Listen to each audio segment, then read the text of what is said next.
welcome to Red Chair once again. We have a good friend back in Lisbon, Tim Maurer. How are you doing? How are Very things? good. Great welcome to be back. Lisbon. Thanks for having me. Tell us who you are. You recently left the White House. What were you doing there? I was at the National Security Council. I was the Director for Technology and Democracy. And back in March, the President rolled out what we call the Advancing Technology for Democracy agenda. It was at the Summit for Democracy, which is an event that the President already announced when he was running for office, because you may have heard in a number of his speeches, he has been using this sentence and phrase that he believes we're at an inflection point in history and when it comes to the role that democracies play worldwide. So in the first year, he had a big summit for democracies with over 100 heads of state that were invited. And then there was a second one this year. And technology became one of the key focus areas. And was that because of the spread of false information, malware, cyber attacks? What's the link between technology and democracy? Yeah, it's a great question. We ended up thinking about it in the context of three pillars. The first pillar is kind of building back the Secretary Clinton internet freedom agenda of providing technology where people can communicate securely in closed societies. So, for example, in Iran, where there were protests last year. And that was something that already went back 10 years ago when there was a lot of tech optimism. Technology can help human rights and democracy. But the second pillar reflected that we've learned over the past decade that other countries that are not democracies have also learned how to use technology to advance their own goals. So the second pillar was a lot about what we can do to counter certain misuses of technology, the overall rise of digital authoritarianism. And then the third pillar was about the growing debate, artificial intelligence, and how can we make sure that emerging technologies are developed in line with democratic principles and human rights. So there was a big event the day after the president spoke that had four members of the cabinet: Secretary Blinken, Secretary of State Blinken, Samantha Power. Then we had the Director of National Intelligence, Avril Haines, the Secretary of Homeland Security, Mayorkas, my former boss, Margrethe Vestager from the European Commission. So it was an international conference.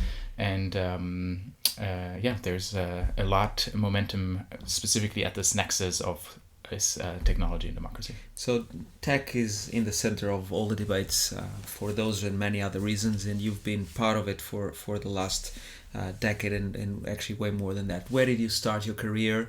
Tell us a little bit, who is Tim Maurer? Yeah, so most of my work has actually been focused on cybersecurity, and goes back to 2010 was when I first started pivoting from some of the work I did before. And this was before it was a front page issue. I was in graduate school at the time and at the Harvard Kennedy School. And there was a research project that tried to get more students to focus on cybersecurity because there was a concern that it was such a big challenge, but not enough people were actually paying attention to it. There were already many issues at the time, right? It's not like there were no issues in 2010. There were cyber threats already. Yeah, there were cyber threats, but you didn't have senior leaders, CEOs, board members pay attention to it. And then Stuxnet became publicly known. WikiLeaks happened, and it became my career thereafter because it became clear this is not going to go away, and there is a lot more to be done. So how did you transition from the Kennedy School to government? You were at the Department of Homeland Security, right? Yeah, so I just spent the last 2.5 years as a political appointee in the Biden-Harris administration. The past 10 years prior to that, I worked at different think tanks in Washington, D.C., so I've been in D.C. for quite a while, and worked on a number of different issues. I focused for 5 years on cybersecurity in the context of the financial system and how can we better protect banks and the resilience of the financial system. From a think tank perspective originally. Yeah.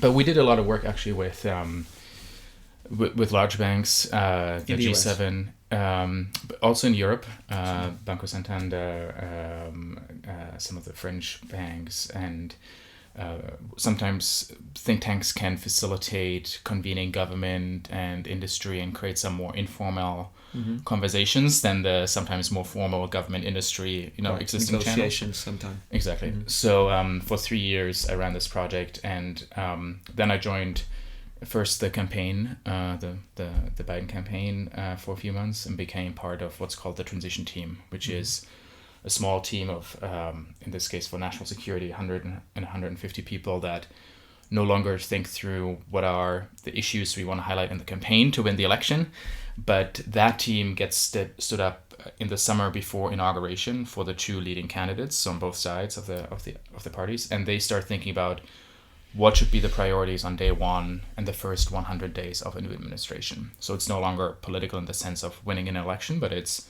what are truly the most important things we want the president to focus on. And then you won. Then the election thankfully went our way. And cybersecurity was already a priority, so there were plans being developed for the first 100 days, but it went to a whole new level when the exploitation of SolarWinds became publicly known, which was the software company where 18,000 of its customers became infected, and it all became public in early December. Can you remind us what that company did and how this whole thing happened? So not a lot of people other than people in the IT community knew of the company before. It was not a household name, but they provide software to not just governments, but a lot of businesses around the world, and not just in the US. And what was interesting about this specific cyber incident was that the attackers used the software update mechanism, which, as you know, for your phone, when you get an update, happens automatically. Yeah, and it's supposed to make your phone run better. It's supposed to fix vulnerabilities, which is why it's a really important centerpiece of trust for technology, because it's supposed to, like a vaccine, make your device better. And in this case, the attacker used the software update to deliver the malware. This? So it became publicly known in December, and then it was found to have started several months prior. This December. So this was December of 20. The election was in 2020, and 4 months later, the White House then publicly pointed the finger at the Russian Foreign Intelligence Service for being responsible. Thankfully, even though 18,000 organizations had been infected with malware and had to spend money to clean up the system, the actual data theft that occurred was a much smaller amount. It was a highly targeted espionage operation. But it made us very nervous because of the way they delivered the malware. Unexpectedly. Yeah. So that then took cybersecurity on a different level. And in May, so about 4 months after inauguration, the White House issued an executive order just dedicated to cybersecurity. For the first time. Yeah. There have been executive orders on cybersecurity before, but if you think about the whole universe of issues that a new administration could focus on in the first 100 days, there's a lot of jockeying of like, your issue should be in the first 100 days. So the fact that we had it reflected the sense of urgency. An urgency. Yeah. Yes. And then, at that time, you were still not at the White House, not at the team. That's right. I was first the cybersecurity advisor to the Secretary of Homeland Security, Secretary Mayorkas. And the Department of Homeland Security is not that well known. It's the department that was created after 9/11 and essentially combines a lot of other agencies that existed before. So there's the Cybersecurity Agency as part of DHS. You also have what a lot of people will know who've traveled to the US, TSA from the airports, the Transportation Security Administration, which interestingly is also responsible for security of pipelines and the cybersecurity of pipelines, and has regulatory authority, which became important a few months later when we had a ransomware attack against a major pipeline. The Coast Guard is part of DHS, so here in Portugal, maritime nation. So the Coast Guard is part of DHS. FEMA, Hurricane Disaster Relief. Right. Two law enforcement agencies, the Secret Service is part of DHS. So long story short, it's a very large department, and a lot of different agencies, even if they're not cyber focused, have a cyber component. And my role as the cybersecurity advisor for the secretary was to then help execute his vision and then make sure that issues that needed his attention, among all of the other things that he has to deal with in a given day, to decide then what I needed to bring to his attention, what needed his attention the next day and could be done by paper, at what point do I need to step into his office to let him know something that was more really urgent. Yeah. So a very fast-paced, very intense job, but especially in the first year of the administration, a unique opportunity to just set the agenda, set a vision, try to move the ball forward, and I did that for 14 months before I moved over to the White House. And then you transitioned to the White House, and what were you doing there? You kind of told us already, but... Yeah, so there my portfolio changed a bit. I was doing much less cyber, maybe 10% of my time, and did a lot more on tech policy writ large. So the Summit for Democracy and the Advancing Technology for Democracy agenda was one priority. The second one was focusing on how the specific issue of technology and human rights gets integrated into other policy processes at the National Security Council, a lot of which can be country focused. So the Iran protest is one example.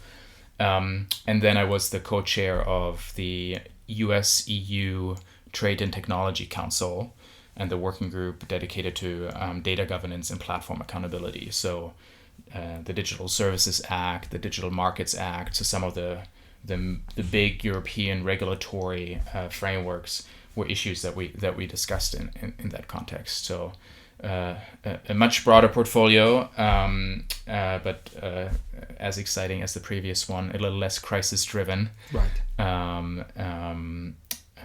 And equally intense. Let's go back to the cybersecurity. Yes. So you were right in the thick of it, and you saw firsthand probably way more than you can tell. But do you have a feeling that sort of the US or the West is prepared to face these threats? Are we on par or above other sort of rivals and attacking or sparring nations? What's your view after being sort of in the middle of it? Yeah, it's interesting because now I've been out and I've had some time to reflect on my time in government, and then also having focused on this issue for 10 years before outside of government. I think it's fair to say that we are still not where we need to be in terms of the state of cybersecurity and how companies need to protect themselves and how they can be resilient. Ideally, we'll get to a state, we'll never get to a state where the internet is going to be completely secure. Yes, because that will also stifle innovation. The reason it's so successful is because it has been so open. It has facilitated innovation, has facilitated startups to build something else on top. But where we're at right now is there are still vulnerabilities that can pose a national security and homeland security threat. And ideally, we'll get to a place where we can push vulnerabilities to a level below so that it becomes more like credit card fraud. It becomes something that can get priced into the normal business you do, right? Like credit card companies plan that a certain percentage of their revenue is going to go to fraud. And a good example is ransomware, where, it's been in the news now only for a few years, but the technique is not that new. To lock up a computer with encryption, you could have done that in the 90s. What's really new, the reason it has blown up so much is because of another innovation, which is cryptocurrency and virtual currency.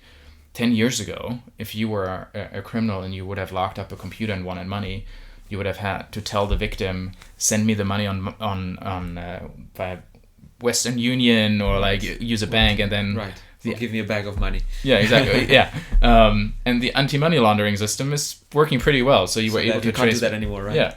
But then with Bitcoin and virtual currencies, it all of a sudden provided criminals an ability to get the money, and governments weren't able to trace it back. So that is one of the main reasons you see this explosion of ransomware activity in the last few years, and that's really disconcerting. One, because apparently the criminals really don't effing care if they target a hospital or a bank. Like there's in terms of ethics, there doesn't seem to be not part of their code of ethics. Yeah, which is like they have mothers, they have fathers or friends. Don't they tell them we're just in the midst of a pandemic? Like, can you at least leave the hospitals alone? So that's nothing is off limits really for these people, of course. Yeah, but which it's to be fair, there are some criminal groups, and once you go into the underground fora, where they still have some ethics. Yeah, some do and some don't. Like some will have published manifestos and say we will not target hospitals, and others don't give it. So that's interesting, but also disconcerting, partly because the ransomware incidents, unlike spam emails before that were designed to be fraud and make money, the ransomware attacks is what can become a national security issue from a government perspective and a public policy perspective. Probably the biggest incident during my time in government was Colonial Pipeline, which is a major pipeline in the U.S. providing gas along the east coast of the United States. Mm-hmm. And it was hit by ransomware, and the CEO decided to shut off the system, the pipeline system, because they didn't know if the malware had infected it. Now, stop the transportation of gas. Yeah, and even if you and the challenging piece is once you take the system offline, even if it's not infected, the way the pipeline, because it has to be pressurized to transport the gas, to bring it back up online takes some time. Plus, if you turn off that system, it's not going to take long for others to notice that you turned it off, because people were on the receiving end. We're like, why is this no longer providing gas? Yeah. So we started seeing media reports a few hours later. Shortages. Mainstream media then picked it up, and then you started seeing mainstream media reporting long lines at gas stations because Americans were then, I may not get gas. And you saw, like in the pandemic, the run on, I don't know if that happened here in Portugal, the run on toilet paper. Yes. Happened at gas stations. So that then became no longer a cyber incident, but a national security incident. Yeah, right. You know, if we run out of gas, ambulances, military, all of a sudden, if you no longer, and this was millions of people that could have been affected, and it was the ransomware attack occurred on a Friday morning. They tend to happen a lot on Fridays when people may already take the time off or leave early. And on Wednesday, the White House called us at DHS and asked the secretary to come to the press briefing room, which is nearly every day. You have 50 reporters, CNN, Fox News, television cameras, and you can address the American public. Mm-hmm. And the purpose was to avoid there being further panic buying. Right. And that was a ransomware incident. And it was... By a private group of criminals or another state? President Biden had a conversation with President Putin a few weeks after and told him that the U.S. was expecting the Russian government to take action against criminal actors operating from Russia. Mm-hmm. So that independent of whether they had ties to parts of the Russian government or not, there is an expectation that they... take care of it. Yeah. So, you know, for something like this to rise to the level of the President of the United States... It's pretty serious. Yeah. Thankfully, what does that mean in terms of what you're saying basically is that not only governments are not entirely prepared, but essentially companies are not prepared. So in your experience, do you see that, you know, cyber is one of the big investment opportunities of the next few years? How do you see that panning out? Yeah, I think there are a couple of different areas, both in terms of investment and work that needs to be done within companies. And one way to think about it from as a CEO or a board member is I like to ask 3 questions, and if the answer to any of them is no, then it implies that the company or the CEO has some work to do. The first question is, have you ever participated in a cybersecurity tabletop exercise? Have you ever simulated what you would do as a CEO if your company has been hacked? The second question is, do you have the phone number and email of your chief information security officer written down on a paper at home? Because if it's on your work phone, but your work phone has been ransomware, or your work systems have been ransomware, you can't get it. And then the third question is, do you know whom to call in government? Because a few years ago, I remember somebody telling me a company had been hacked and they called NATO and asked NATO for help or emailed them. And let's just say, NATO is not the place you want to call. So that is... I bet most people said no to the 3 questions, right? I didn't ask them to, raise their hands because... it would have been embarrassing. Yes. So just from a process perspective, and CEOs and board members have a million things going on, but a tabletop exercise and just having a plan is useful, and that's worth spending, at least during the year, like doing it that once a year. In terms of investments, there is a big... it depends on what level of maturity your company is at and how big you are. we're in the midst of this transition to a lot of cloud services.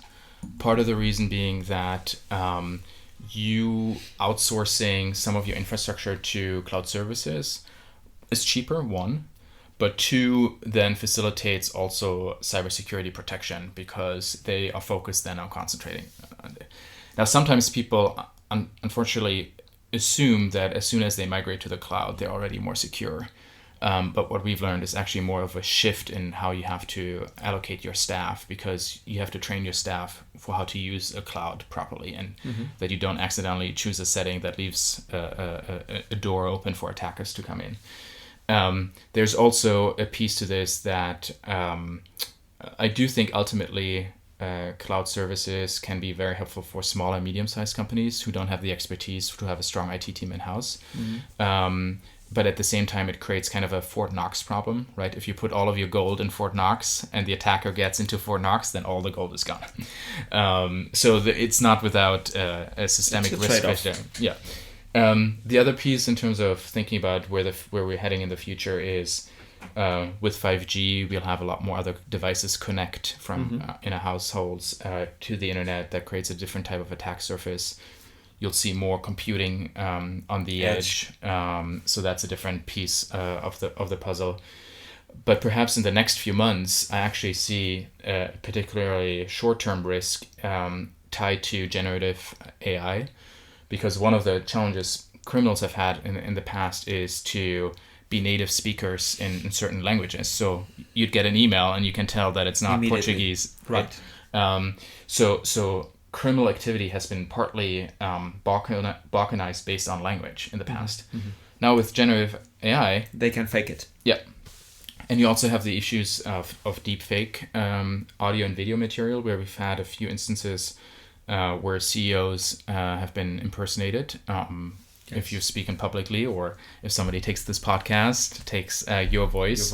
And uses it with your bank to get into your account or something like that. Exactly. Right? So that, the cat and mouse game between how innovation then drives further innovation to keep risk at bay. I think right now we're in a period where criminals tend to be among the fastest to innovate and use new technology that comes from very creative crowd. Yeah, but then that in turn provides opportunities to further innovate against what criminals are doing, and how you can provide. There's an active debate about whether there should be technical tools for content provenance, so that so that it can facilitate that the voice or the video is authentic or not.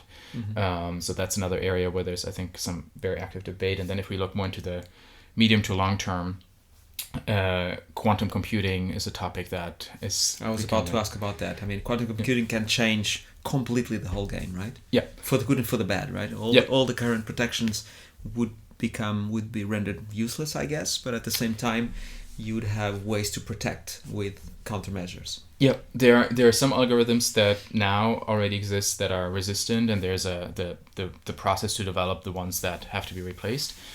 So for the ones that will are going to be at risk, there needs to be a transition. So that provides opportunities in terms of thinking through whether that transition gets managed by new companies or new services for companies that then assist and provide advice to other companies how to...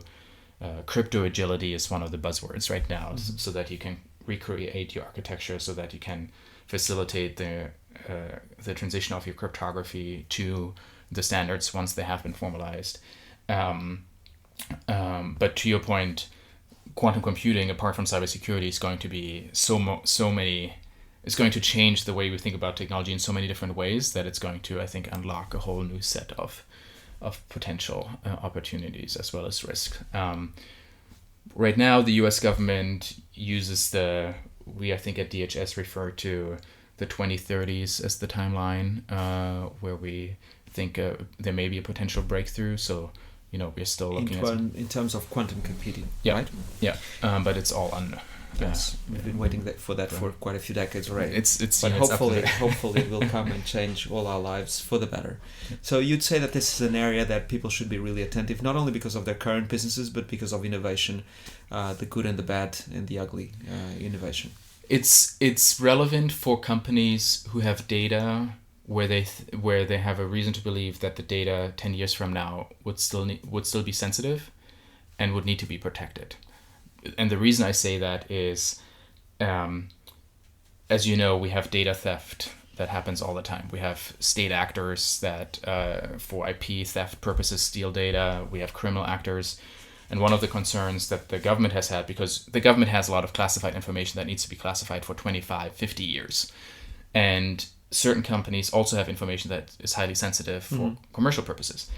So the concern is, if that data gets stolen today or copied today by a criminal actor or by a government, and they keep that data, and then we are now in 2023, so let's say 2033, you have a breakthrough in quantum computing, then there's a bit of a question, would a government have the technology, or may one of the big tech companies have the technology? So that changes a little bit the assessment. But let's say a foreign government has that technology. It's a foreign government that is not necessarily friendly and that is known to use the data to provide competitive advantage to their own companies.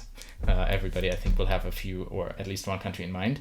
Then the concern is, if they have access to that data today because they stole it today, and in 10 years from now, they then have the technology to break the encryption and to then get the data that is still sensitive 10 years from now, then today it's important to already do an inventory of what kind of data that is and to make sure that it's protected with encryption that would be resistant to quantum computing.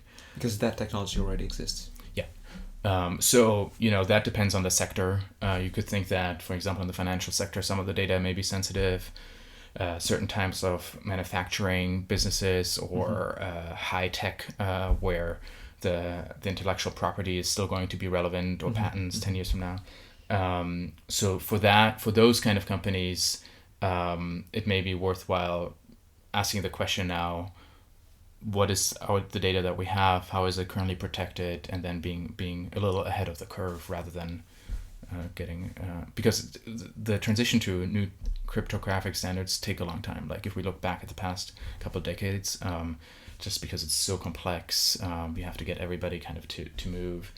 And that was part of the reason. It was one of the things that we tried to. There's another executive order on quantum computing. Sure, quantum is big. Yeah. Tim, thank you so much for enlightening us. It's really fascinating, scary, but at the same time, huge opportunity for entrepreneurs and for investors like ourselves and others that are looking into the future, because cybersecurity is a big theme. And you were right in the middle of the whole thing in the most powerful country in the world, and therefore it's very interesting for us to learn about it. And good to see you in Lisbon. Great to have you. Thank you. Good Thanks to so have much. you. Thank you.